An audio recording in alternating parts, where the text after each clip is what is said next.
La France a remporté ce tournoi 2025. La finale est remportée et c'est quand même une apothéose. 4 essais, le bonus offensif.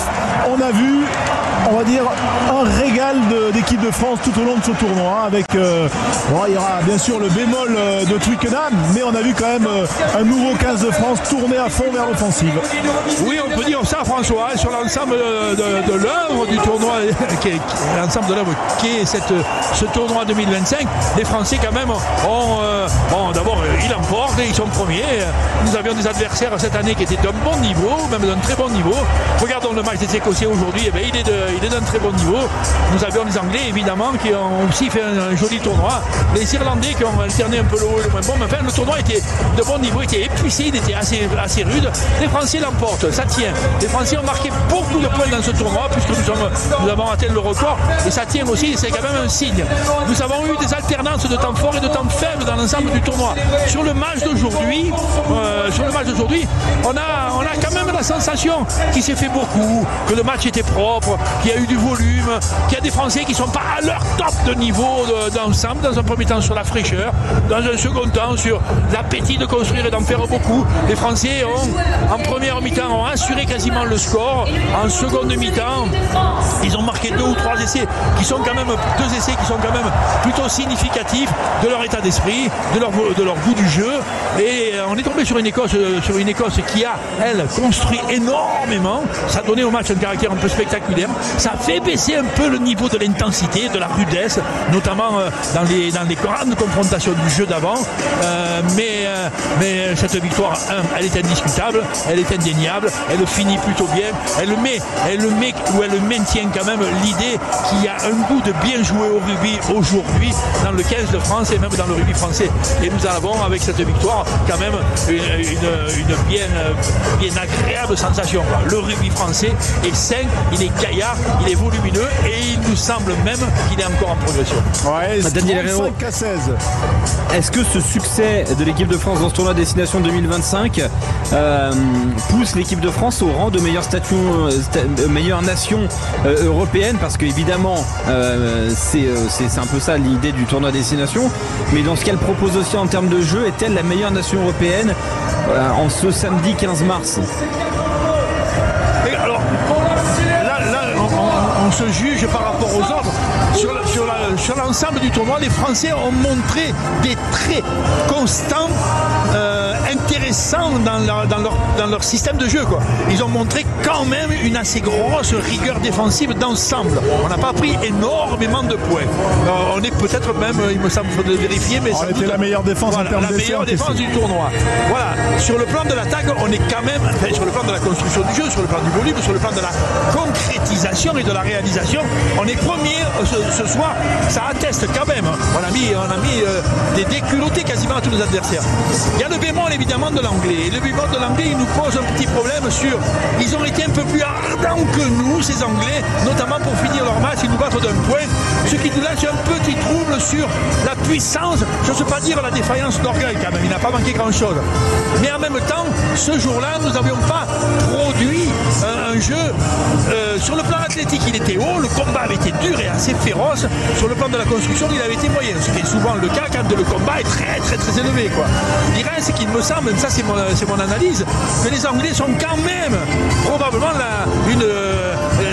avec nous Français, l'équipe la plus dangereuse dans ce tournoi. Les Anglais, ils ont malgré tout un assez gros équilibre, une assez grosse puissance devant.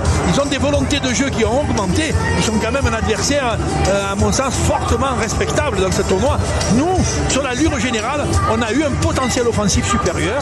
On a en cela peut-être, François et les amis qui nous écoutaient, en cela nous avons peut-être montré une volonté de progresser dans la construction, d'en faire plus, on dira dans la variation de notre jeu. Et ça faisait partie de nos attentes quand même. Oui, alors ça faisait partie de nos attentes. On avait quelques doutes. Est-ce que nous allions sortir définitivement de ce caractère assez construit, assez élaboré, assez, je ne sais pas dire pingre, mais méthodique de notre 15 de France dans la construction de son jeu? Là, nous avons sur l'ensemble de ce tournoi quand même la sensation que nous sommes en progression dans la volonté délibérée, dans le projet de jeu français du futur, d'être sans doute un peu plus en construction, en variété, avec le talent que nous avons et la variété des joueurs qui sont capables aujourd'hui d'intégrer le 15 de France. Ça nous apparaît un souci légitime et nous sommes quand même très contents de voir, la victoire dans le tournoi, ça faisait longtemps, avec, on dira, la manière quand même, puisque vous le savez, nous sommes sacrés aujourd'hui la meilleure équipe offensive du tournoi Destination 2025. On est champion Destination, il y a une cérémonie qui se prépare et qu'on va vivre bien sûr sur l'antenne de Sud Radio. En ce moment, plutôt sympa, toujours la haie d'honneur pour les Écossais. Voilà. Et voilà, c'est ce qu'on aime de notre rugby. Voilà, bien sûr. Au rugby du monde. Même si on a moins aimé les maillots écossais aujourd'hui. Pas bon. Très très vilain. Désolé, mais très très vilain. On va se retrouver évidemment dans quelques instants sur Sud Radio. François et Daniel, on va évoquer la prestation globale du 15 de France. On évoquera les moments forts, les enseignements, les joueurs. Et puis on se projettera sur la suite parce que l'équipe de France nous permet de regarder le futur avec plus de certitude. Ça, c'est un point très positif. Les invités vont s'enchaîner. Julien Thomas arrive et vous au 0826 300 pour ce débrief exceptionnel autour de France-Écosse.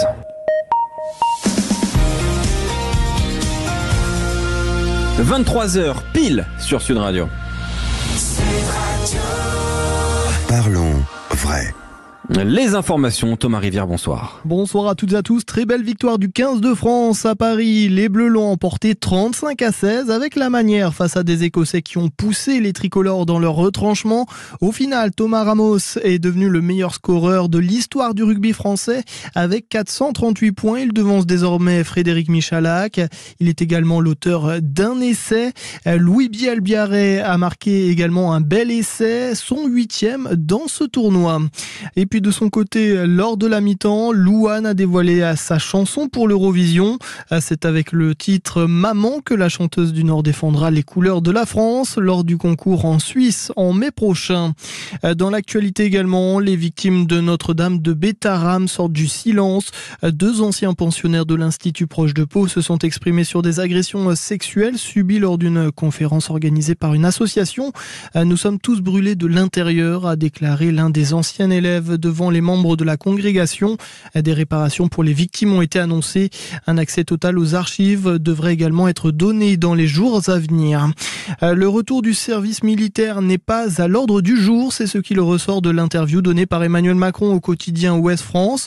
Le service national universel devrait par contre être modifié dans les prochaines semaines, a expliqué le chef de l'État. Emmanuel Macron qui est revenu bien sûr sur la situation en Ukraine. Pas question d'y aller seul, a mentionné le chef des armées concernant un envoi des troupes au sol. Alerte maximale aux États-Unis, des tornades dévastatrices frappent le centre du pays. Le Missouri, l'Arkansas et l'Alabama sont touchés, des maisons détruites, des poids lourds qui s'envolent ou des incendies. Les habitants sont appelés à rester chez eux pendant 48 heures. Un dernier bilan fait état de 18 morts. Enfin, volet santé, de l'espoir pour combattre Ebola. Un singe a guéri après avoir reçu un traitement expérimental, utilisé d'abord pour lutter contre le Covid-19. Cette avancée scientifique pourrait ouvrir la voie à des traitements efficaces et moins chers, notamment. Voilà, bonne soirée à notre écoute. Sud Radio, la radio du rugby. Vous êtes sur Sud Radio, sur la radio du rugby, l'équipe de France qui remporte son tournoi des 6 Nations 2025. Très beau succès pour les Bleus de Fabien Galtier. Pas de grand chelem, mais c'est un succès en année impaire qui vaut beaucoup pour cette équipe de France. À l'instant, Damien Penaud au micro de France 2 qui s'exprimait. La dernière frustration remontée au quart de finale de Coupe du Monde, je cite, c'était important de remporter un trophée. Voilà ce que vient d'exprimer il y a quelques instants Damien Penaud. 27e succès dans le tournoi des 5 ou 6 nations pour l'équipe de France qui remporte ce tournoi 2025. On est avec Daniel Herrero, avec François Trio, on est avec Julien Thomas. Salut Julien. Bonsoir à toutes et à tous, comment ça va les amis? Bah ça va très bien, écoute, je sens dans ta voix aussi que ça a l'air d'aller. Venez parler de l'équipe de France au 0826 300 300. Les joueurs sont sur le terrain encore, là François, Daniel. Alors il n'y a pas eu d'immense effusion de joie, c'est vrai qu'on se disait hors antenne, les mecs sont quand même dans la maîtrise des émotions, mais progressivement on voit les sourires, on sent qu'il se passe quelque chose, mais c'est pas un grand chelem. Alors comment on jauge ça, François et Daniel? moi je pense que c'est plutôt attendu. Ce qui est sympa, c'est qu'il y a un vrai partage collectif, c'est-à-dire tous les réservistes qui étaient en civil étaient là. Tu vois, par exemple, Baptiste Serin, qui est monté peut-être que pour le dernier match, en tout cas qui a fait la semaine à la suite du forfait de Dupont. Voilà, il a été salué par les autres joueurs, et Antoine Dupont qui rejoint avec ses béquilles les autres joueurs pour monter sur le podium pour la cérémonie qui se prépare, hein. Je crois que ça c'est assez sympa. C'est aussi le symbole de cette équipe avec tous les coéquipiers qui l'applaudissent, Daniel. Voilà, on sent qu'il y a un esprit club dans cette équipe nationale.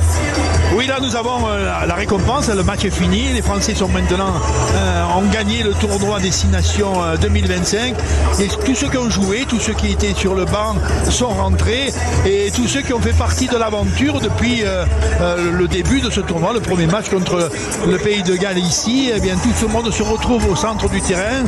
Il va y avoir la récompense, il va y avoir la montée sur un podium, mais enfin on voit l'élite du rugby français, celle qui a guerroyé entre guillemets pendant tout ce tournoi pour aller conquérir ce trophée. Tout le monde est ensemble. C'est vrai qu'il n'y a pas d'explosion de joie, il y a le sourire, il y a la satisfaction.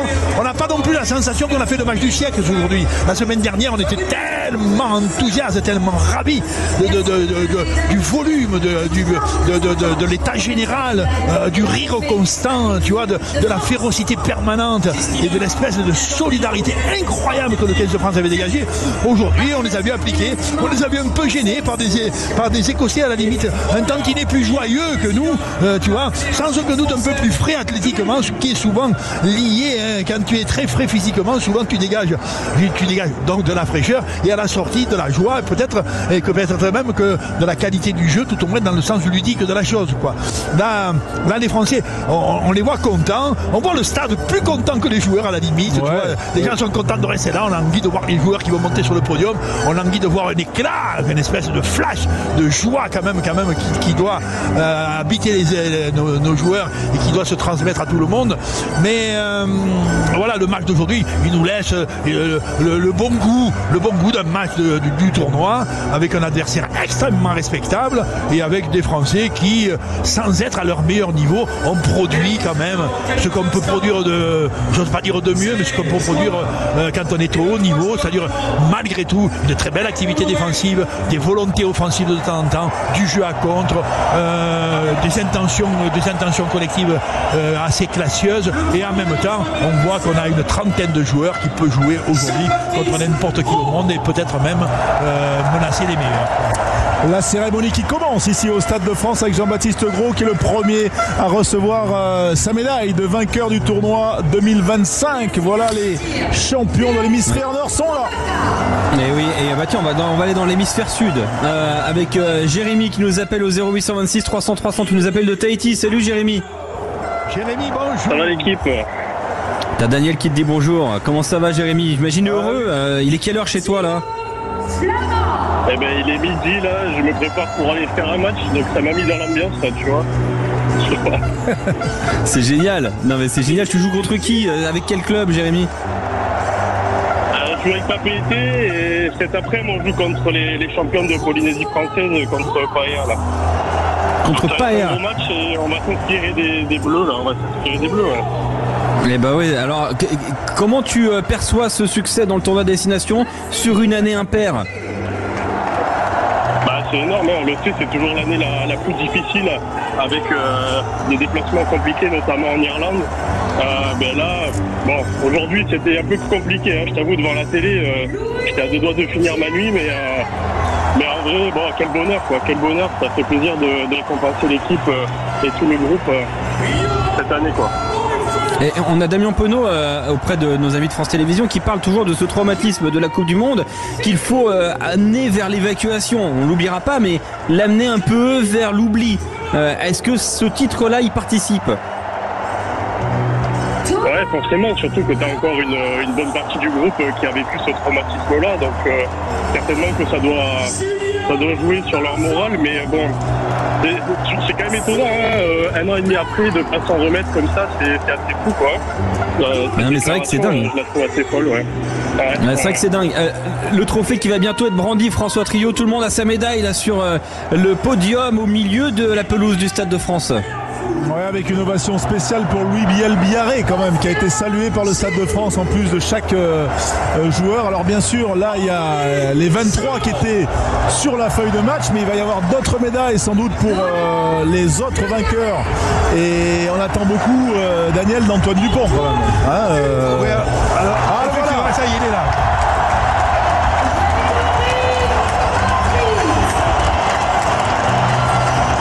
Oui, Antoine donc a été invité à monter sur le. Donc vous le savez qu'il est avec des béquilles, qu'il n'a pas été encore. Il a lâché les béquilles, il a pas monté sur le podium. Il a lâché les béquilles, donc il a pu en claudiquant rejoindre le podium sur lequel les Français sautent pour l'instant. Et il va aller soulever le trophée. Et c'est sympa parce que Greg Aldrit. C'est beau.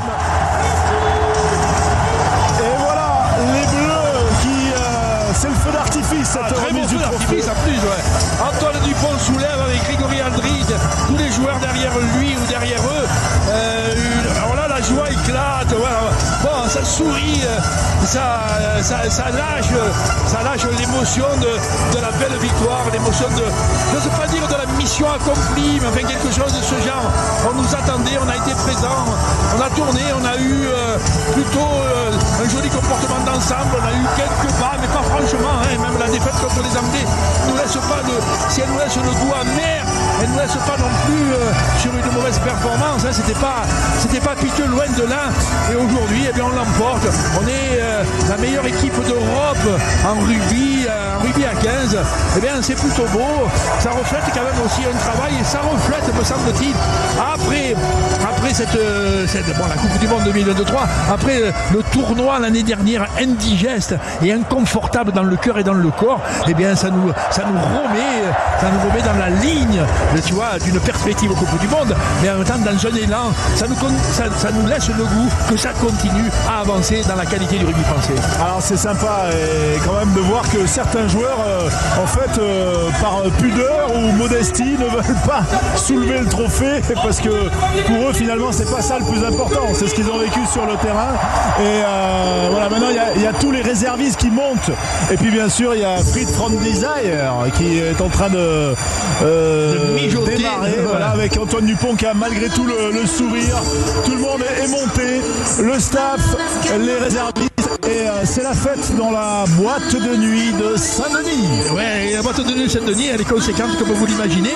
Et puis tenez-vous bien, eh bien voilà, nous avons une quarantaine de joueurs, une cinquantaine peut-être de joueurs et dirigeants et du staff qui sont sur le podium, qui chantent et qui dansent. Et le stade est encore quasiment plein. Encore un monde fou dans le stade. Et évidemment... mais c'est ça qui est beau, c'est ça qu'on retient. Souvent des grandes aventures comme ça sportives dans les stades, mais aussi les lumières qui pétillent aux quatre coins. C'est plutôt beau et ça donne surtout la sensation que le public, on est heureux d'être là, j'en fais partie, on est heureux d'être là, on est heureux d'accompagner ce 15 de France, on est heureux de lui faire savoir qu'il nous rend heureux et qu'il nous donne aussi du bonheur dans un moment sociétal où peut-être il faut en manquer un peu. Voilà, on est content d'être rugbyman, on est content de voir le rugby français à ce niveau-là, aujourd'hui l'emporter sur les terres d'Europe. Après les U20 hier, ce sont les garçons aujourd'hui, la grande équipe de France qui est sur le toit de l'Europe. Feu d'artifice ici au Stade de France, Alexandre. Ouais, très beau moment. Et c'est vrai que, excusez-moi de ramener ça sur la table, mais je pense que c'est important de l'évoquer. Il y a eu des vraies perturbations entre les joueurs, l'équipe de France et puis les supporters. Il y a eu parfois même pour certains une cassure avec ce qui s'est passé cet été et ces derniers mois. Voir ce public célébrer un titre ensemble, ça c'est quand même quelque chose de fort. On retrouve cette cohésion qui a été un poil mise en balance ces derniers mois, Jérémy de Tahiti. Non, c'est clair. Là, c'est vraiment la consécration pour l'équipe. Alors, je suis désolé, je suis en train de faire mon sac en même temps. Alors, je suis pas très concentré sur ce que je te raconte. Mais non, c'est clair. Sinon, je vais être en retard, je vais me faire courir par le coach, Alex.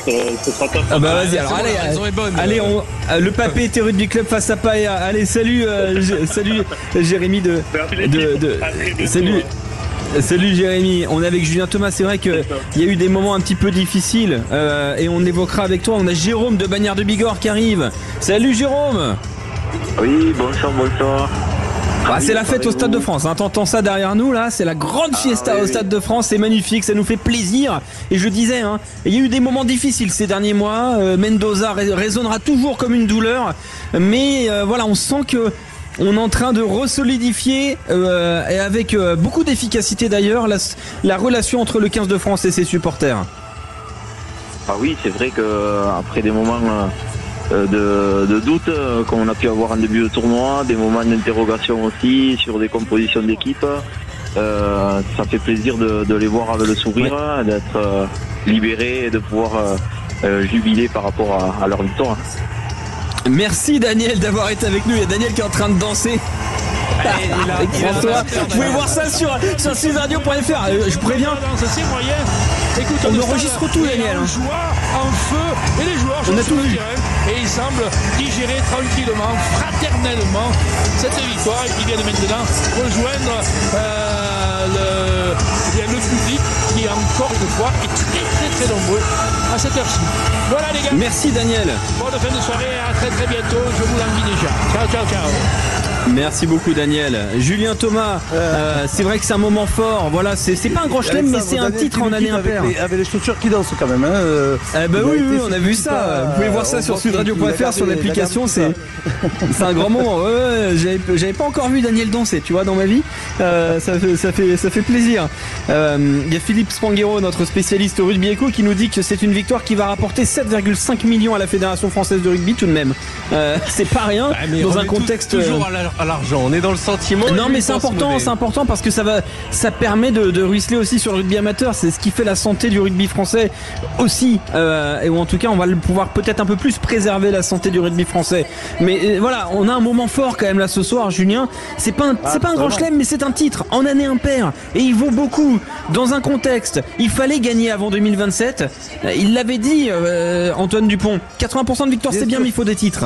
Il est là le titre. Il faut des titres, bien sûr, il faut des titres, il faut des trophées, il faut engranger bien sûr des récompenses. Et c'est vrai que en plus avec un petit peu cette tournée Mendoza qui a été très difficile et mouvementée, là je pense que ce sont des joueurs, un staff et surtout un collectif, une équipe de France de rugby qui s'est récompensé en récoltant ce tournoi à destination, notamment avec une année impaire et surtout en faisant un grand tournoi. J'ai vu une évolution quand même de cette équipe de France, une profondeur aussi et on va dire un collectif et une équipe menée par Fabien Galtier qui a été plutôt plus qu'irréprochable. Donc c'est ce qui nous fait la satisfaction. Et quand on voit des interviews où quand même les équipes adverses nous donnent comme une équipe qui est à craindre, comme une équipe quand on parle comme des All Blacks, la meilleure peut-être d'Europe déjà c'est sûr, mais mondiale. Donc voilà, on a mis un petit peu le point sur la table dans ce tournoi destination en le remportant. Ouais, c'est vrai que c'est un beau moment. François, tu étais toujours dans la tribune de presse du Stade de France. J'ai l'impression que personne ne quitte son siège. C'est exceptionnel. Si, ça commence quand même un petit peu parce que bon, il faut bien un moment quitter le stade, mais les gens ne veulent pas partir.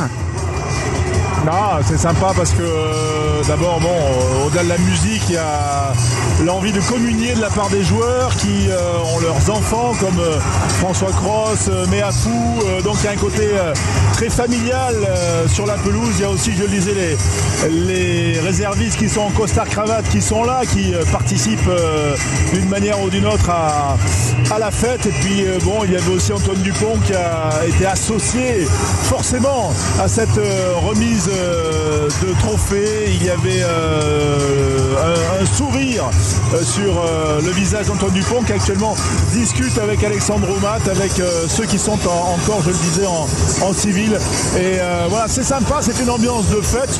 On va dire qu'il y a à peu près 2/3 du stade qui est encore là pour prolonger tout ça. Tour d'honneur enclenché par les joueurs qui ont tous leur médaille autour du cou et le trophée qui est là sur la table invités de nos amis de France Télévisions. Voilà, c'est cette ambiance de fête qu'on avait souvent vécue dans les années entre 2000 et 2010. Il y a eu un gros creux après le Grand Chelem 2010, il y a eu 2022 et puis là on retrouve cette ambiance de champion et ça fait plaisir parce que c'est mérité pour le travail du rugby français.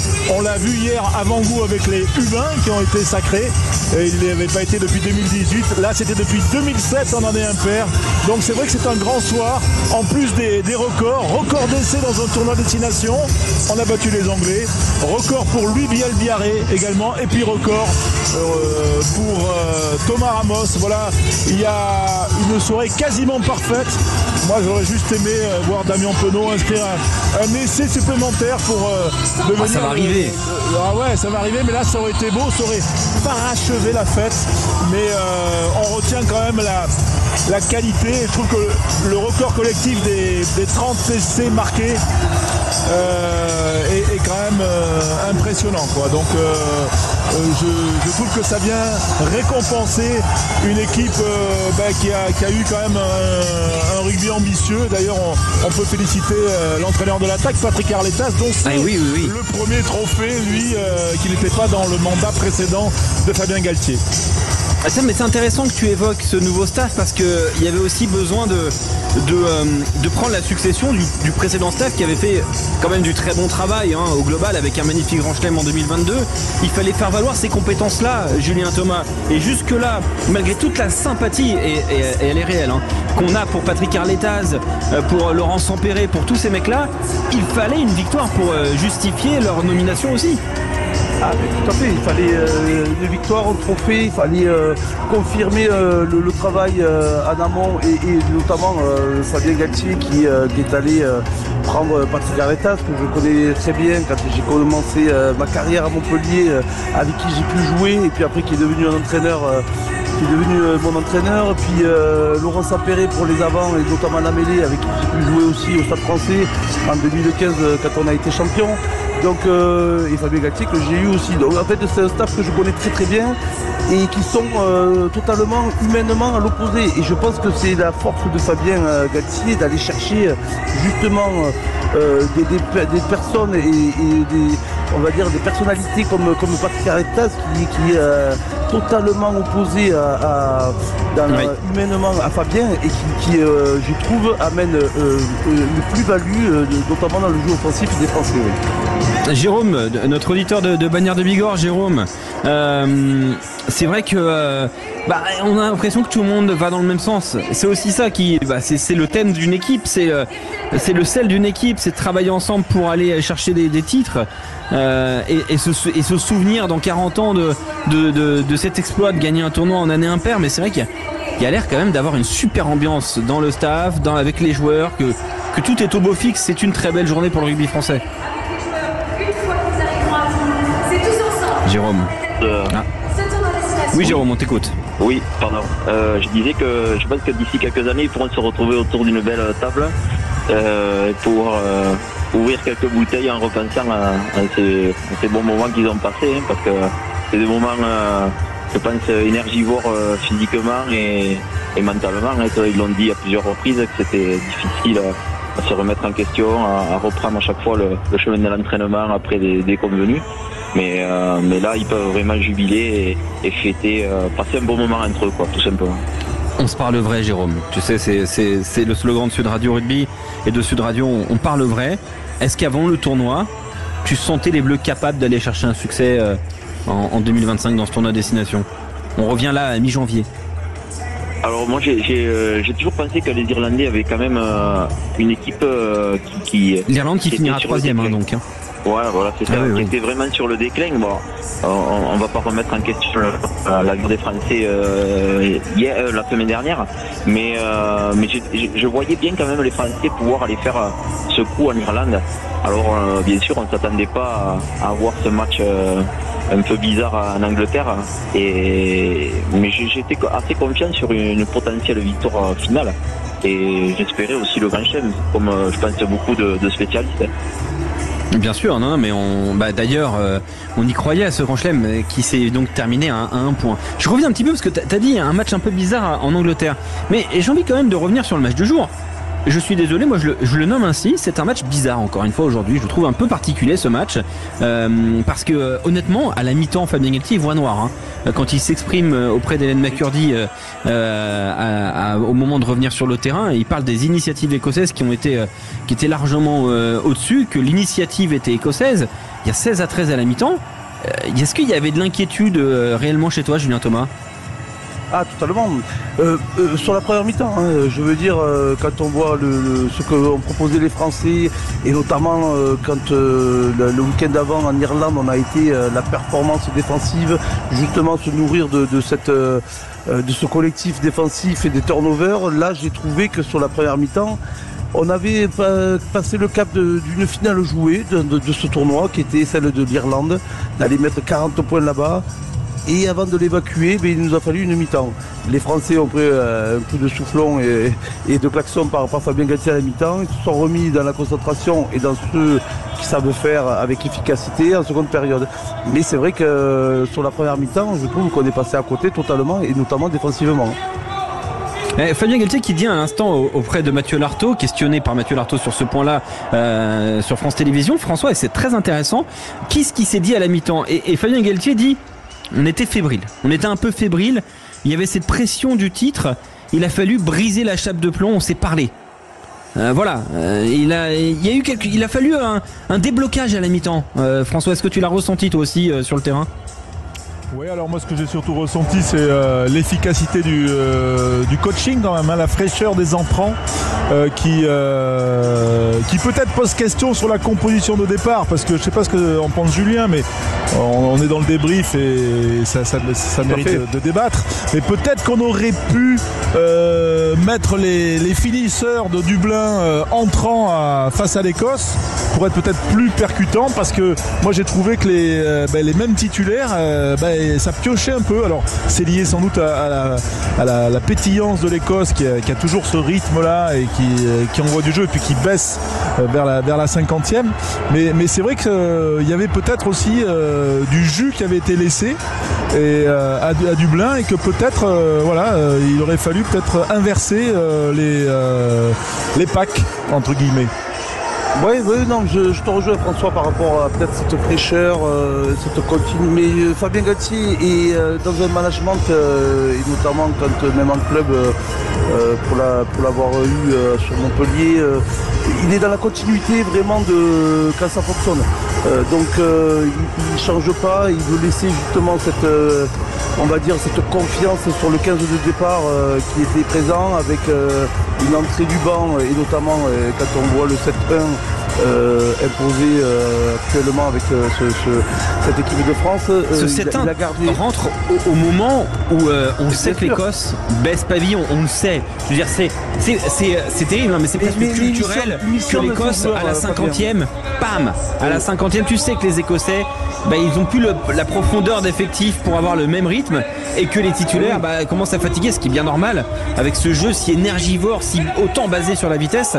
C'est à ce moment-là que le 7-1 est rentré, que le pack remplaçant des finisseurs est rentré, et là ça a fait la différence. Regarde, et c'est à la 43e, et c'est à la 56e, et c'est à la 64e, rideau, terminado. Ah, mais totalement. 19-3 en seconde période. Et en Irlande, ça a été avec malheureusement l'entrée de Maxime Lucu plus tôt dans la partie, mais quand je vois un Gégou rentrer au centre, il a été exceptionnel, parce que quand même il faut au niveau international s'enquiller un poste de centre et de troisième ligne qui est différent. Gelon c'est pareil, mais Afou qui amène cette puissance, et après t'as Marchand, qui sont un peu les papas quand ils amènent quand il rentre sur le terrain. Et je trouve que ça a été la même chose à la 50e, que décante les situations, et Fabien Galtier missionne ses joueurs. Tu es remplaçant, ça ne veut pas dire que tu es au piqué ou que tu n'as pas été bon et que tu n'es pas dans le 15 de départ. C'est finalement presque plus valorisant dans son management d'être remplaçant, parce que c'est toi qui fais gagner le match. Donc il missionne tous ses joueurs. Ouais, c'est vrai que les finisseurs ont fait la diff. Oui, François. Je m'intercale parce que juste à l'instant, Antoine Dupont est re-rentré au vestiaire là, avec ses béquilles, salué par le public. Et il a fait un petit signe de la béquille avant d'entrer dans le tunnel. C'était sympa. Il y a Jérôme Daré aussi qui est là, qui était avec lui. Il y a Fabien Galtier qui est bien sûr tout sourire. Bref, les Français ont savouré. Il n'y en a plus beaucoup qui sont sur la pelouse. Il y a encore François Cros avec le trophée et sa petite fille. Je crois que c'est une petite fille qu'il a. Et oui, c'est une petite fille. François Cros qui a soutenu son mémoire de podologie il y a quelques jours. Extraordinaire quand même ce garçon. Dimanche dernier. Dimanche dernier. Extraordinaire. Et mais c'est aussi cette génération qui est quand même, tu vois, à Dublin, discuter quelques minutes avec Louis Bielbiarré. Bon, quand même. C'est un jeune garçon, mais il y a quand même, on sent que tout est bien structuré.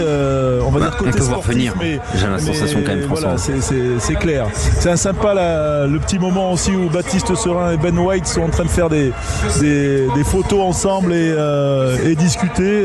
Voilà, ça fait partie de la magie aussi de ce tournoi qui aura illuminé notre hiver, même si on est dans une soirée très hivernale ici au Stade de France. Mais c'est vrai que voilà, ça introduit le printemps et ça reste quand même toujours un moment magique. Je crois que c'était la 104e ou 105e confrontation entre les Français et les Écossais, mais ça reste toujours des moments spéciaux et celui-ci, il rentrera dans l'histoire, ce France-Écosse. 104e pour être précis, tout à fait. 104e et c'est vrai que voilà, il y a toujours un truc qui est particulier pour le tournoi et c'est sympa de voir les Français avec le trophée, même si à une époque, et d'ailleurs dans celle qu'a connu aussi Julien, voilà, on se souciait très peu du trophée en fait. Voilà, c'est un truc qui s'est développé ces 15-20 dernières années, mais en tout cas ça vient quand même concrétiser physiquement, ça vient concrétiser et récompenser un beau travail et voilà 2-3 mois de joueurs qui vont retrouver leur club avec le sentiment du devoir accompli et c'est pas mal. Ouais, ça c'est vrai que ça fait plaisir. Merci en tout cas à Jérôme de Bagnères de Bigorre d'avoir été avec nous. On accueille sur Sud Radio William. Salut William. Ouais, salut à tous. Salut, ça fait plaisir de t'avoir sur Sud Radio William. En direct de Brive ou de Malmort, je sais plus où t'es exactement, mais Brive maintenant. De Brive. Voilà, de Brive. Exactement. Brive downtown, ouais. Ça va faire. Ouais, c'est Cap d'Agresser, Brive l'hiver quoi. Comment il s'appelle ce... Il y a un bar très connu de rugby à Brive. Cardinal, non, c'est pas le Cardinal. Je me souviens plus. Le Cardinal, ouais. La Charrette. La Charrette, il y a le Cardinal, non? Non, le plus connu, c'est le Cardi quand même. Ouais, le Cardi, ouais. J'ai un petit souvenir. Petit souvenir d'un maintien Brive Stade Français à la dernière journée. Waouh, c'était quelque chose. Brive est une ville de rugby, ça y a pas de doute. Alors on va parler évidemment de ton bonheur d'avoir vécu ce succès en écoutant Sud Radio Rugby, mais on va parler aussi des joueurs qui se sont illustrés parce que François le disait, voilà, Louis Bielbiarré, tête bien faite, corps d'athlète, 21 ans, incroyable. Est-ce que c'est une première pierre pour ce groupe-là vers 2027? Est-ce que là tu sens que demain, si on jouait la Coupe du Monde, on serait favori par exemple? On est clairement la meilleure équipe. Là, ce soir, en fait, ce qui est clair, c'est qu'à la fin du tournoi, la meilleure équipe a gagné. Donc là, il n'y a pas toujours de la logique dans le sport, mais là, il y en a. Et on se projette vers 2027 parce qu'on gagne, quoi. Moi, j'ai du mal avec ces discours. On a perdu, mais on prépare. Non, c'est pas vrai, on prépare en gagnant. Et là, cette étape est importante parce que cette équipe a été capable d'aller au bout de quelque chose. 2023, on n'est pas allé au bout, alors qu'on était favori, on était prêt. Là, on est allé au bout. On a maîtrisé un événement ce soir qui n'était pas facile parce qu'il était un peu compliqué, un peu coquin à jouer comme les Écossais ce soir. Très agressif, je les ai trouvés alors que d'habitude, c'est ce qui leur manque. Donc, on a réussi à s'en sortir. Et puis, il y a des mecs qui sont très peu utilisés. Maxime Lucu, grand match dans la gestion, dans l'engagement, que des bons choix. Il a pesé positivement dans tout ce qu'il a fait. Donc oui, je te rejoins sur le fait qu'on bascule sur 2027 et on bascule surtout en gagnant. Et c'est quand même ce qu'on demande à Fabien Galtier avec l'effectif qu'il a et les moyens qu'il a aujourd'hui. Et une étape de passé, une étape vers 2027, mais il faudra confirmer en gagnant. Voilà, je pense qu'on s'approchera de la victoire finale en Coupe du Monde en apprenant à gagner tout le temps, en créant cette habitude de la victoire. Non mais c'est intéressant que tu parles de Maxime Lucu puisque Maxime Lucu signe un magnifique 11 sur 11 au plaquage et Romain Tamac un 12 sur 12. On a donc une charnière qui fait un 23 sur 23, ce qui est faut le dire, faut pas banaliser ça, c'est pas normal. Ah oui. Alors notre paire de centre, elle a très mal commencé. Le match à la mi-temps, elle était à 4 sur 8 et à 5 sur 8 au plaquage. Elle finit à 10 sur 15 pour Gaël Fickou et à 13 sur 18 pour Yoram Moefana, ce qui est quand même bien mieux en seconde période. Mais une charnière qui fait 23 sur 23 au plaquage, c'est quand même rare. On a une force exceptionnelle sur ce point-là. Je voulais vous donner une petite statistique depuis l'arrivée de Fabien Galtier à la tête de l'équipe de France. Donc le premier tournoi était en 2020. L'équipe de France a fait deuxième en 2020, deuxième en 2021, Grand Chelem en 2022, deuxième en 2023, deuxième en 2024 et titre en 2025. L'équipe de France n'a fait que premier ou deuxième sur les 6 dernières éditions, là où la France, avant l'arrivée de Fabien Galtier, n'avait plus obtenu une deuxième place depuis 2011. Donc on est véritablement sur une régularité qui est quand même là aussi à ne pas banaliser, François. Non, c'est clair. Et sincèrement, je crois qu'il est je crois que c'est la 45e victoire aujourd'hui de Galtier en. Je sais plus les chiffres, mais en 78% de victoire. Des 80%. Mais bon, il faut quand même se souvenir d'où on vient entre guillemets en termes de régularité. Donc ça, tant mieux. Ce qui est intéressant aussi, c'est la stabilité en termes d'effectifs, parce qu'il y a souvent eu des changements. Dès qu'il y avait, par exemple, dans d'autres temps, la défaite de Twickenham aurait amené une grande lessive. Et il y aurait une grande lessive. Et puis là, on est quand même sur un socle. Alors il y a beaucoup de choses qui parfois nous irritent, sur la communication, etc. Mais quand même, ce qui est intéressant, c'est qu'on sent, et je le disais tout à l'heure, que cette équipe nationale, elle dégage un peu l'esprit club. On a l'impression, quand on voit Baptiste Serin être là, participer aussi à la fête, et on sent que il est pas là par hasard, ou en tout cas comme un élément extérieur. On sent qu'il fait partie de ce groupe, et avec des hiérarchies, et parfois ça sourit pas, mais oui, on sent que ce qui a été instauré, en tout cas aujourd'hui, est un succès, et on sait quand même qui l'a instauré. Je veux dire, ça fait partie d'une politique qui a été menée il y a quelques années et qui aujourd'hui est poursuivie. Et sincèrement, il y avait un ancien président de la fédération. On a remis l'équipe de France au centre du rugby français, véritablement. Tout à fait, et ça il faut pas oublier comment on l'a fait et qui l'a fait, et sincèrement tant mieux que ces jeunes joueurs arrivent à bénéficier de, on va dire, en l'occurrence c'est pas Voldemort, on peut le dire, c'est le travail à la base de Bernard Laporte, qui est poursuivi de façon claire et par Florian Grill, parce que aussi je pense que c'est le travail, et ça restera, je pense, le plus beau travail de Bernard Laporte à la tête de la Fédération française de rugby. Il laissera en héritage quelques soucis, quelques casseroles, mais ça, pour le coup, c'est une grande réussite. C'est qu'il a réussi à remettre l'équipe de France au centre du rugby français, parce qu'il a pu équilibrer les forces avec la Ligue nationale de rugby aussi. Ouais, mais t'as eu 3 titres de champion du monde U20, une médaille d'or aux Jeux Olympiques, t'as raison, François. Et 2 tournois des 6 nations.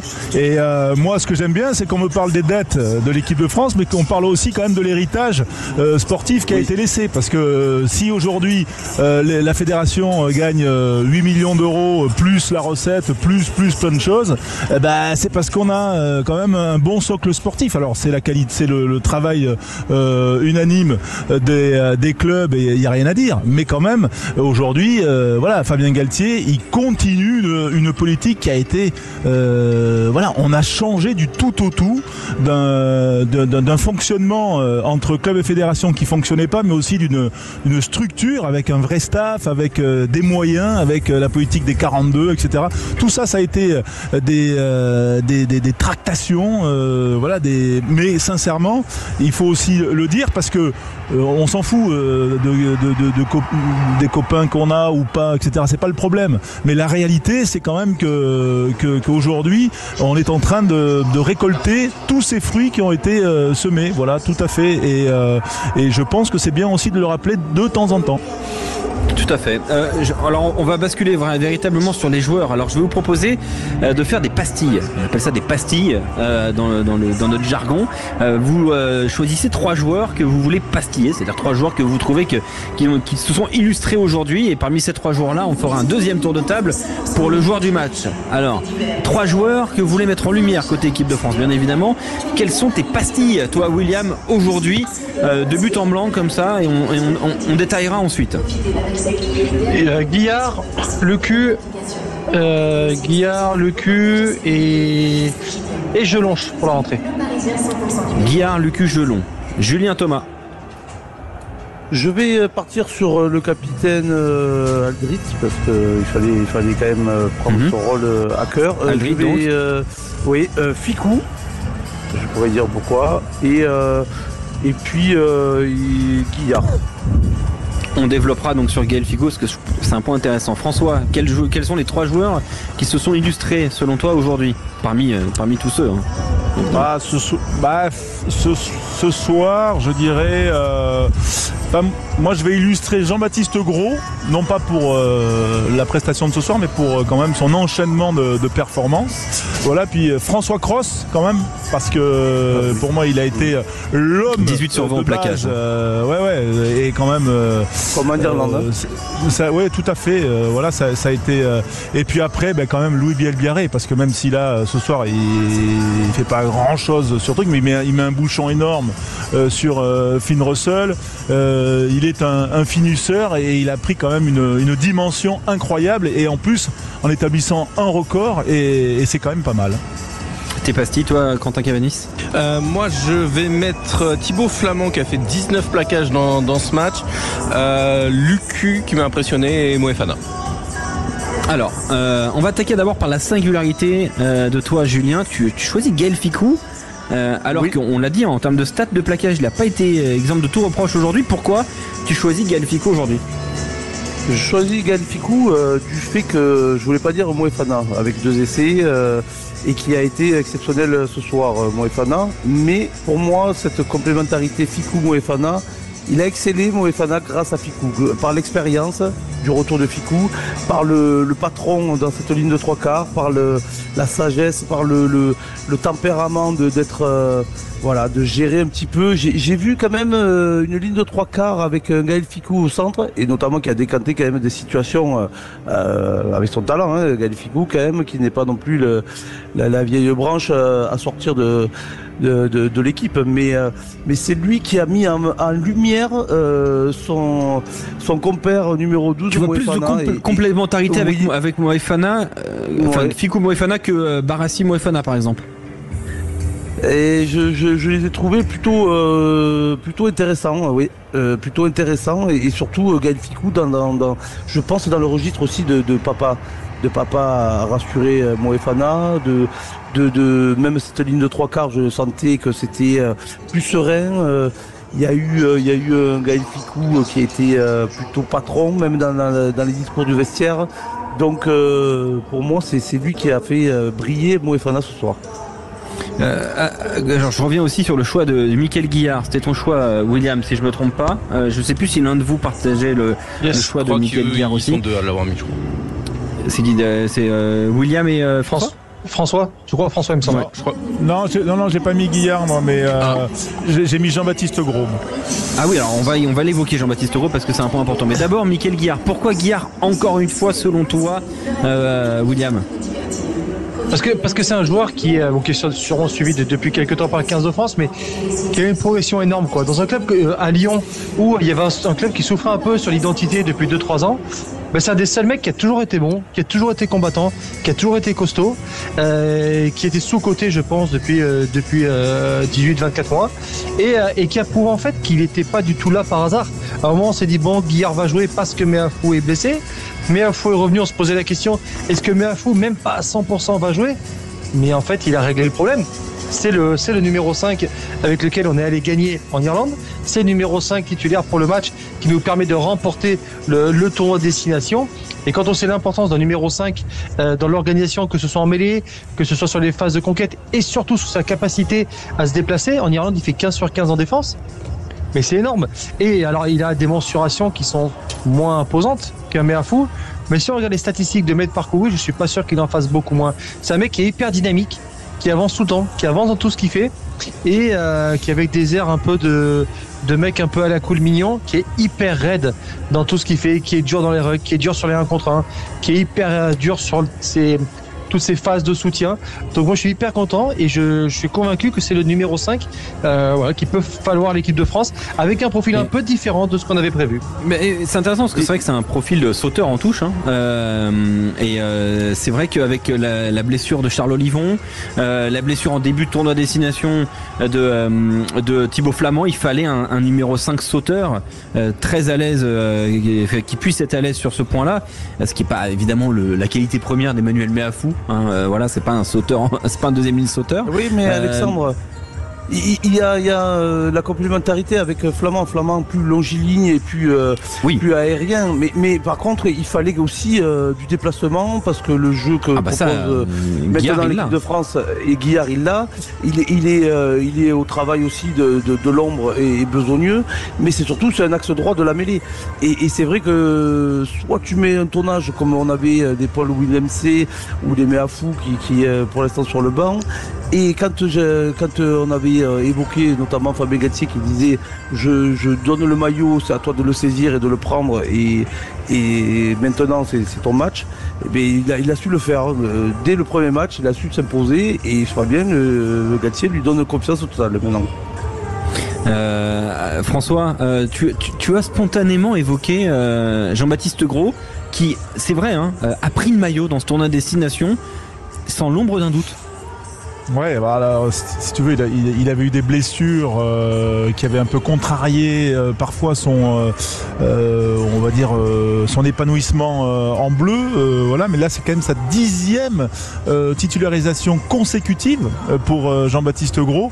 Il n'a pas fait le match de sa vie ce soir, mais quand même, je trouve qu'il a pris une dimension et ce soir et dans le tournoi supplémentaire. Je trouve que la palette, en fait, pour Fabien Galtier, elle s'étoffe.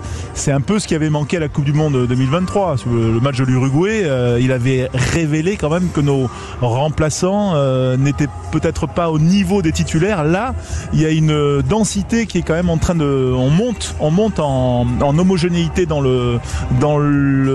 l'effectif.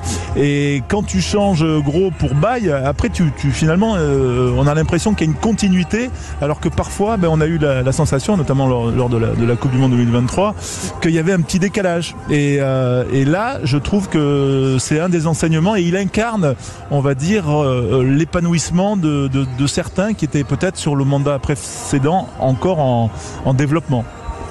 Ouais, c'est vrai que c'est possiblement cela.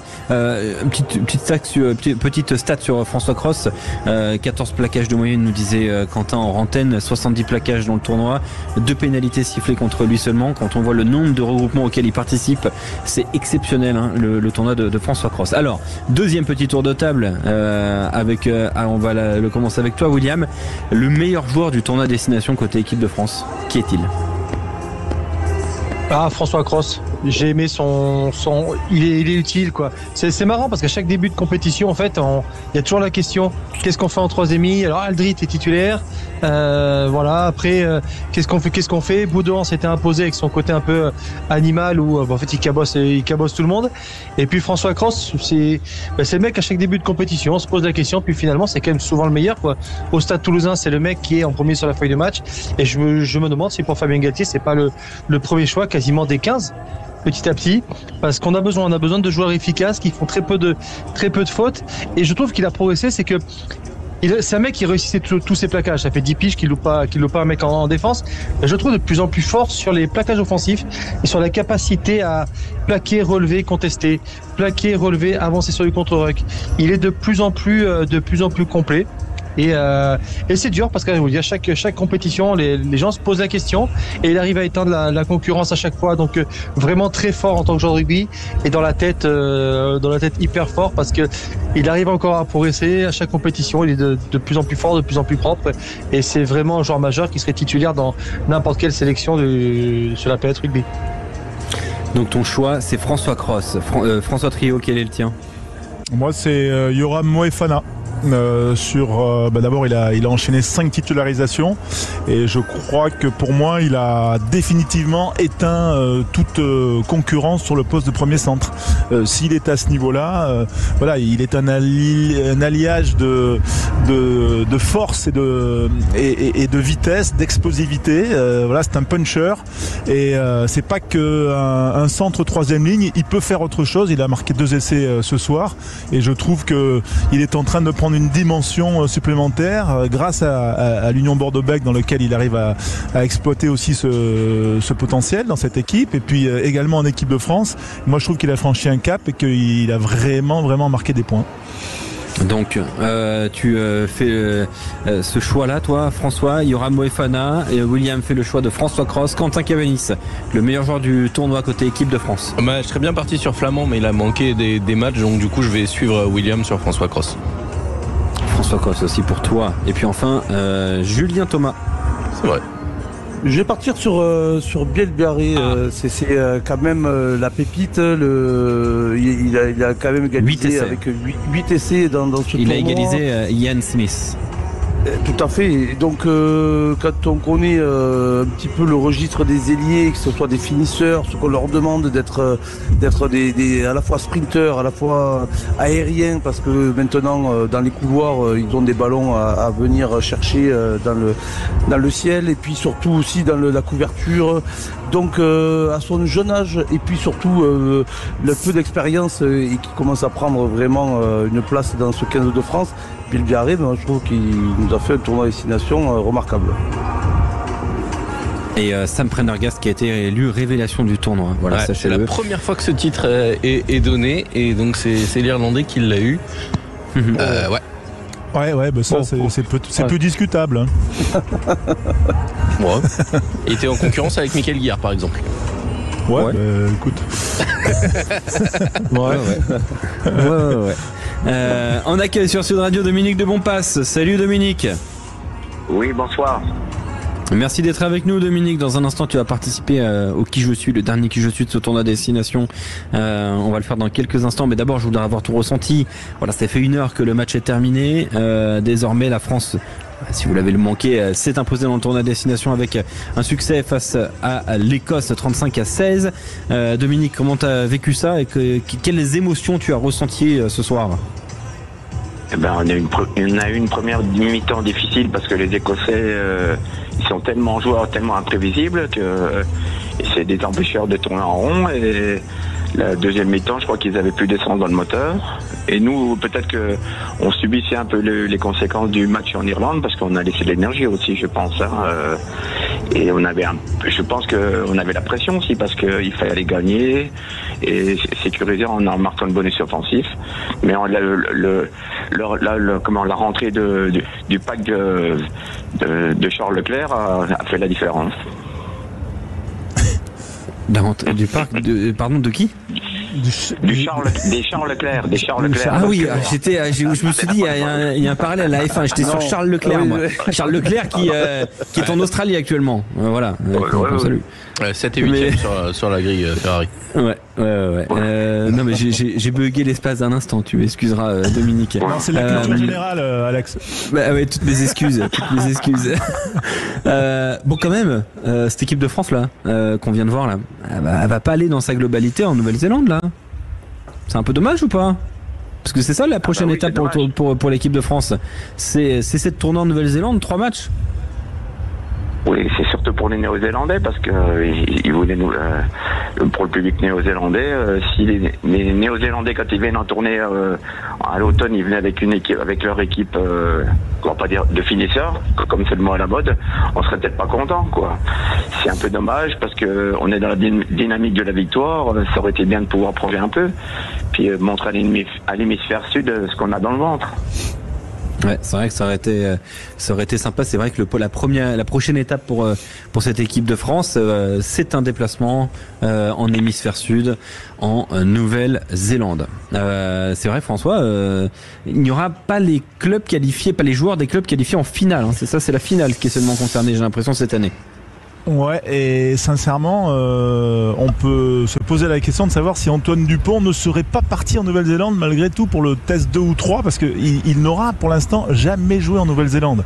Donc on peut imaginer que même s'il avait fait la finale, peut-être qu'il y aurait eu un aménagement. Ça fait partie des choses qu'on peut penser depuis sa blessure la semaine dernière qui va le laisser loin des terrains pendant quelques mois. Mais c'est vrai que après le problème des calendriers, on le sait. Hein. Si t'as une finale Toulouse-UBB, il te reste 5 joueurs du 15 de départ, quoi.